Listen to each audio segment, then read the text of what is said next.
दोनों चीज क्या है, एक ही होता है। यहां देखो नॉर्मल टेम्परेचर क्या है, नॉर्मल टेम्परेचर का वैल्यू होता है 273 केल्विन। 273 केल्विन को नॉर्मल टेम्परेचर माना जाता है।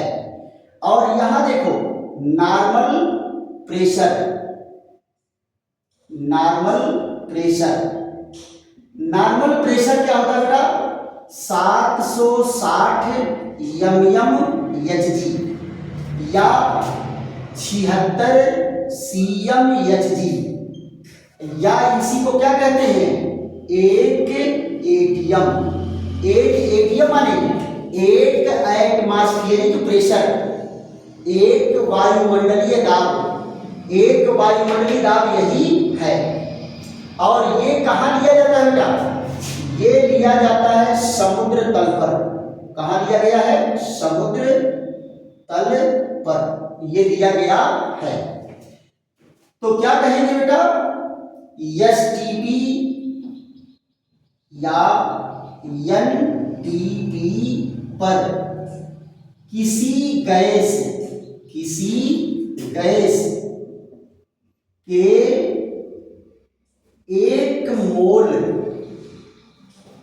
मात्रा, 1 मोल मात्रा का आयतन, 1 मोल मात्रा का आयतन कितना होता है, 22.4 लीटर, 22.4 लीटर, या इसी को मिलीलीटर में लेंगे क्या होगा, 22,400 मिलीलीटर होता है, होता है। ये भी क्या है बेटा, ये फिक्स पॉइंट है। एनटीपी या एसटीपी पर किसी गैस के 1 मोल मात्रा का आयतन 22.4 लीटर या 22,400 मिलीलीटर, ये फिक्स है। समझ में गया, ये भी कभी चेंज होने वाला नहीं है। कब तक, जब तक ये एनटीपी एसटीपी फिक्स रहेगा तब तक। जरा इनका एग्जांपल लेकर के देख लिया जाए तो एकदम बेटा क्लियर हो जाएगा, कंफर्म हो जाएगा, और पूरे जीवन भर के लिए याद कर देना है, पूरे जीवन भर के लिए याद कर लेना है। जरा देखो 1 मोल, यहां देखो 1 मोल CO2 गैस है, इसमें अणुओं की संख्या कितनी होगी, 6.022 गुणे 10⁻23। ये CO2, इसका मोलर द्रव्यमान कितना होता है, मोलर द्रव्यमान होगा 44 ग्राम। मोलर द्रव्यमान क्या होगा, 44 ग्राम। अब मोलर आयतन कितना होगा, 22.4 लीटर, 22.4 लीटर। कब, एनटीपी पर, कब होगा, एनटीपी पर, एनटीपी पर ये सारी चीजें हैं। यहां जरा देखो 1 मोल अमोनिया, 1 मोल अमोनिया में क्या होगा, 6.022 गुणे 10⁻23 अमोनिया के अणु होंगे। इसका मोलर द्रव्यमान कितना, 14,317 है, 17 ग्राम इसका मोलर द्रव्यमान होगा। आयतन क्या होगा, 22.4 लीटर। ये यहां देखो 1 मोल मीथेन, 1 मोल मीथेन, इसका क्या होगा, 6.022 गुणे 10⁻23 CH4, और इसका क्या होगा, 12,416 ग्राम। मोलर द्रव्यमान क्या होगा, 16 ग्राम।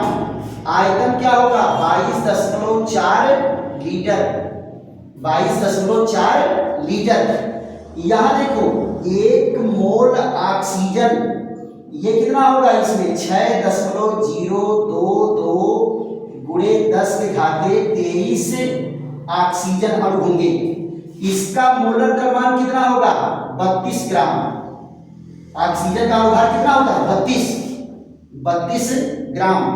और इसका भी आयतन क्या होगा, 22.4 लीटर।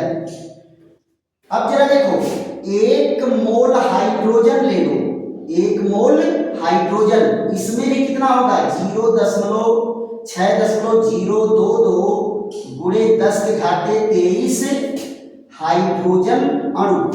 इसका द्रव्यमान मोलर द्रव्यमान कितना था 2, तो 2 ग्राम अगर लेंगे तो 1 मोल कहलाएगा।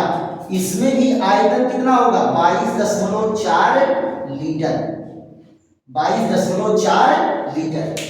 तो यहां जरा देखो 1 मोल गैस में अणुओं की संख्या अवोगाड्रो संख्या के बराबर, मोलर द्रव्यमान क्या होगा अणुभार के द्रव्यमान के बराबर या इतना कणों का द्रव्यमान। मोलर आयतन कितना होगा 22.4 लीटर। ये भी फिक्स, ये भी फिक्स, बदल क्या रहा है केवल मोलर द्रव्यमान बदल रहा है। तो ये है बेटा मोल कॉन्सेप्ट।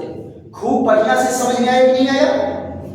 खूब बढ़िया से अगर समझ में आया है तो इसको लाइक करिए, शेयर करिए, सब्सक्राइब करिए और अपने दोस्तों मित्रों को भी बताइए कि बबुआ केमिस्ट्री जो है धुआंधार चल रही है, यहाँ केमिस्ट्री की आंधी मची हुई है।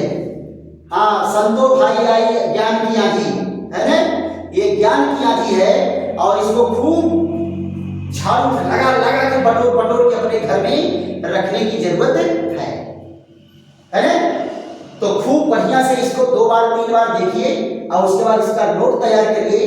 अगले वीडियो में हम इनके न्यूमेरिकल पर चर्चा करेंगे। तो न्यूमेरिकल से संबंधित ये मान चलो कि कम से कम 2-3 वीडियो तो जाएगा। फिर उसके बाद जो है विलयन की सांद्रता से संबंधित चर्चा चलेगी और एक एक पॉइंट पर जबरदस्त ढंग से हम आपको है ना, बस वही आप मेरे साथ हैं, मैं आपके साथ हूं, बस तीसरे की जरूरत ही नहीं है ना। तो एकदम साथ साथ लगे रहिए और रसायन विज्ञान का ग्रेट नॉलेज आप लोग प्राप्त करिए और फिर मिलते हैं अगले नए बेहतरीन वीडियो के साथ। थैंक यू, धन्यवाद।